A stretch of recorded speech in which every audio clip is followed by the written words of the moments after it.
I'm Michelle Hootnan, and I'm the art director of the Escape Academy. Michelle, how long have you been working in the industry as an artist? I've been working now a little over 9 years. When were you first approached to be part of Coin Crew Games, and when were you first asked to be the art director for Escape Academy?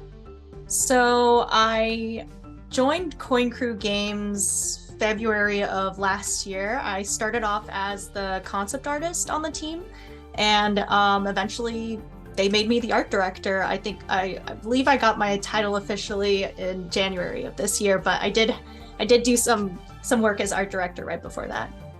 Did they like your concept art that much that they just bumped you up to art director like almost immediately? Or I guess so. I mean, I did make the concept art for all of the escape rooms in the core game, so I guess they liked it enough. And I made enough demands, I guess. what was your approach to Escape Academy? Did you have an art style for the game already in mind when you were handed the assignment?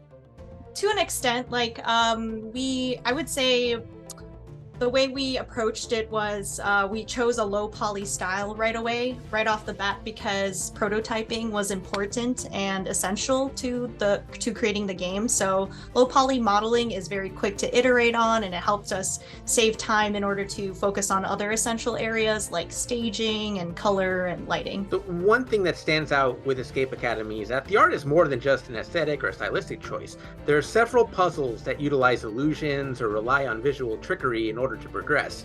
Did you approach certain assets differently depending on how much the players would have to interact with them?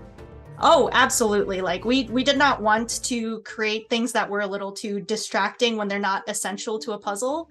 So we wanted to make sure that the things that we wanted the players to divert their attention to were the nicest assets and had the most focus on.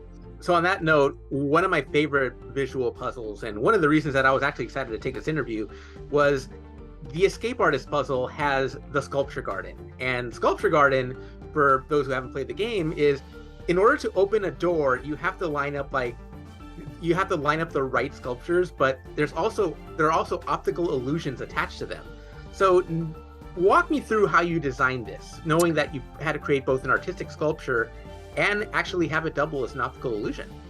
So that design actually came from the mad genius mind of one of our game designers, Jacob. He is insane when he comes up with these puzzle ideas. So the art team did not have any say on that one, but we did dictate how it would look like.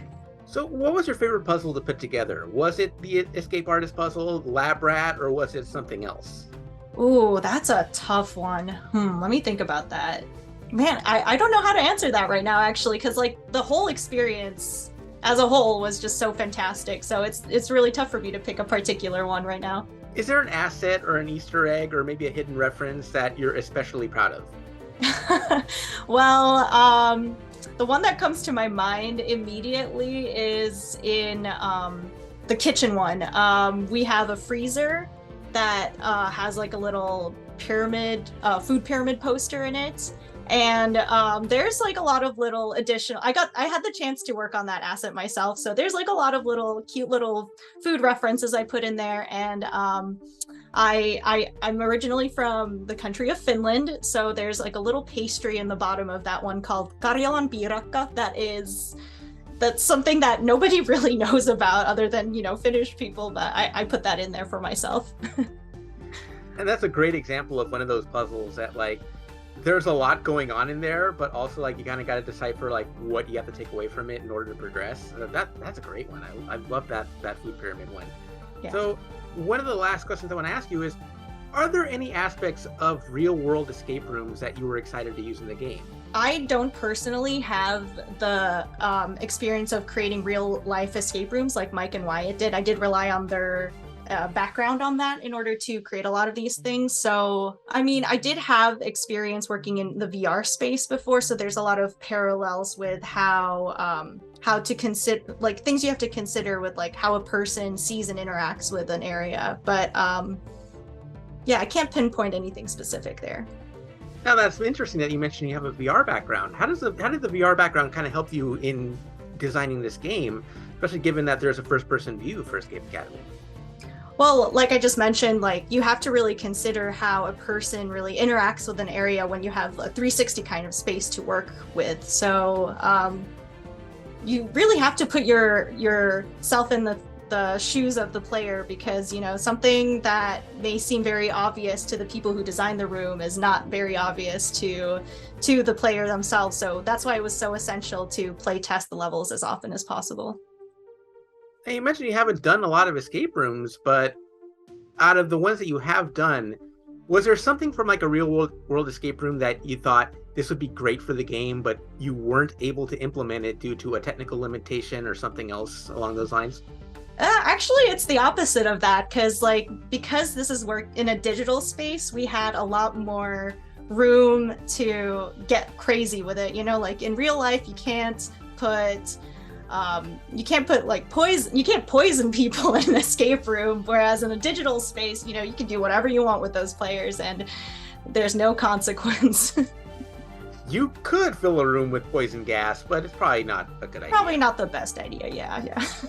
So are you surprised at like how groups have gravitated to this game? Because I know that Escape Academy has the two-player co-op element, but if you have a room full of friends, like they can't help but look and give their 2 cents. Are you surprised at how those groups of friends have kind of gravitated towards one another for this game?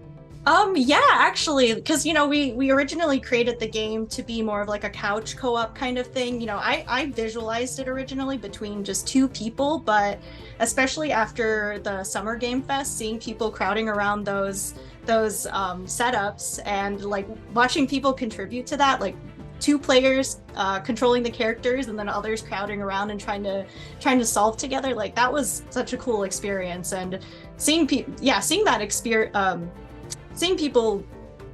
do that together made me realize how important it is for us to like really cater to that and focus on making this an experience that many players can experience together. Now, I know you can't give away what's coming up in the season pass or any of the expansion content, but will you be approaching those puzzles in similar manner that you approached the base campaign? Yeah, I would say similar ways, but there's also so much that we learned from working on this original game that I would say we've improved on that process. So especially when it comes to the art, like the direction that we're taking players in this is very different from what you're experiencing now. So I don't mean to hype it up too hard, but you should be hyped for these new levels.